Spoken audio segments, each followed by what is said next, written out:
Assalamualaikum warahmatullahi wabarakatuh. Perkenalkan, nama saya Zainab, NIM 1710125229, nomor absen 26 dari kelas 8 FPGSD. Di sini saya membuat tugas ujian akhir semester dengan mata kuliah Pendidikan Inklusi. Dosen pengampu Bapak Muhammad Dani Wahyudi, SPDI MPD. Sebelum memasuki kegiatan kampanye yang membahas tentang anak berkebutuhan khusus juga bisa berhasil dan sukses, di sini perkenalkan, nama saya Zainab selaku moderator untuk membimbing kegiatan kali ini. Nah, di sebelah kanan ada pasangan kandidat 1 yang beranggotakan Aisyah dan Aulia dari jurusan PGSD angkatan 2018. Dan di sebelah kiri saya ada pasangan kandidat 2 yang beranggotakan Umni dan Rida dari jurusan PGSD angkatan 2017. Di sini kita akan membahas kenapa ABK juga bisa berhasil dan sukses. Sebelumnya, apakah ada yang tahu apa itu kepanjangan ABK? ABK yaitu anak berkebutuhan khusus. Nah, baiklah, kita akan memulai kegiatan kampanye pada hari ini. Siapa mereka atau siapa ABK itu? Kepada kandidat 1 yang mengangkat tangan, silahkan jawab. ABK merupakan istilah terbaru yang digunakan dan merupakan terjemahan dari Child with Special Needs yang telah digunakan secara luas di dunia internasional. Ada satu istilah yang berkembang secara luas telah digunakan, yaitu difabel, yang merupakan kependekan dari different ability. Dari 100 Special Children in World, hanya 70% dan 30%-nya diperkirakan ada kurang lebih 4,2 juta anak Indonesia yang berkebutuhan khusus. Nah, bagaimana cara mendeteksi ABK? Ya, kepada kandidat 2 yang mengangkat tangan dipersilahkan menjawab. Apakah ABK bisa belajar? Oh iya, tentu bisa. Adakah gangguan sensoris? Ya, ada, yaitu kelainan fisik seperti tuli, buta, bisu, dan lain-lain.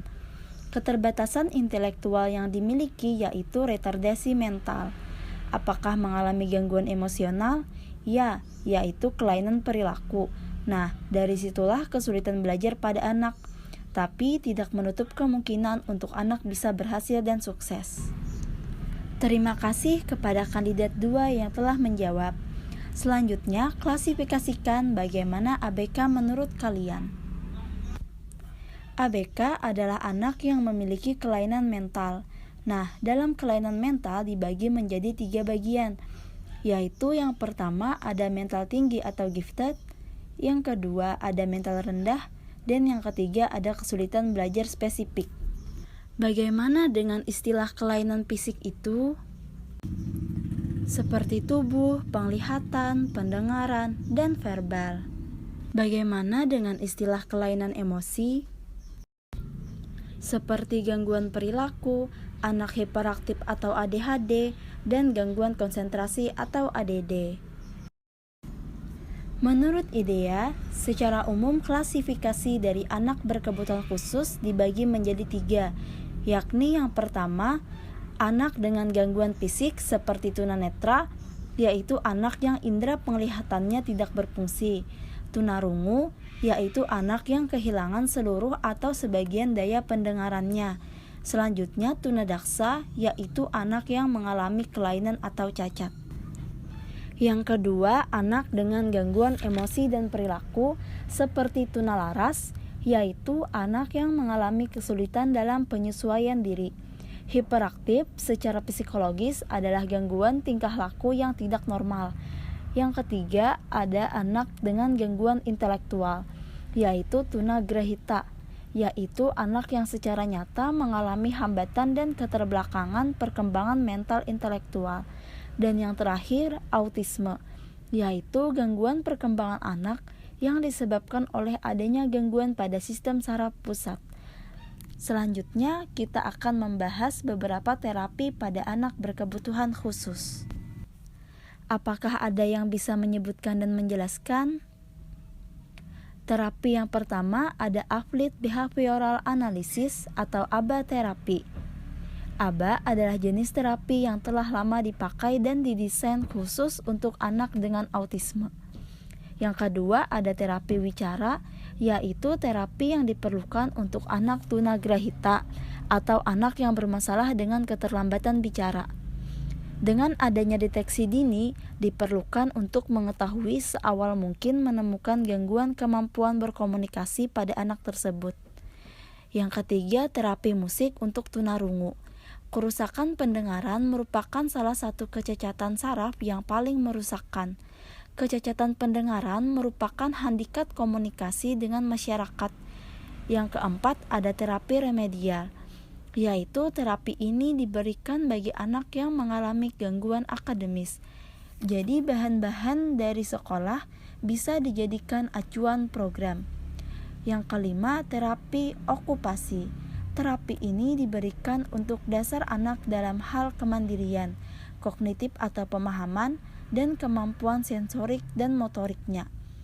Dan yang terakhir, terapi kognitif. Terapi ini diberikan bagi anak yang mengalami gangguan kognitif dan perseptual. Misal, anak yang tidak biasa berkonsentrasi, anak yang mengalami gangguan pemahaman, dan lain-lain. Misalnya, apa yang harus dilakukan oleh guru ketika anak ABK memiliki kelebihan dalam melakukan sesuatu? Apakah anak tersebut bisa dibilang khusus agar ia menekuni kelebihannya? Baiklah, kepada kandidat 2 yang mengangkat tangan dipersilahkan untuk menjawab. Menurut saya, peran orang tualah yang nomor 1 di dalam sini. Harus ikut memberikan dorongan atau nasihat agar anak-anak tersebut bisa maju meskipun ia memiliki keterbatasan IQ. Namun ia masih bisa berkembang dan berprestasi lewat kemampuannya tadi. Nah, selesailah kegiatan kampanye kita pada hari ini. Baiklah, di sini saya akan membacakan kesimpulan pada pembahasan di kegiatan kita hari ini. Maka dapat disimpulkan bahwa anak berkebutuhan khusus menurut Heward tahun 2002 adalah anak yang memiliki karakteristik pada umumnya tanpa selalu menunjukkan pada ketidakmampuan mental, emosi, atau fisik. Anak dengan kebutuhan khusus dapat diartikan secara simpel sebagai anak yang lambat atau mengalami gangguan. Anak berkebutuhan khusus adalah anak yang secara pendidikan memerlukan layanan yang spesifik, yang berbeda dengan anak-anak pada umumnya. Demikian kesimpulan yang saya sampaikan. Saya ucapkan terima kasih. Wassalamualaikum warahmatullahi wabarakatuh. Terima kasih sudah menonton video saya. Semoga apa yang saya sampaikan dapat bermanfaat. Wassalamualaikum warahmatullahi wabarakatuh.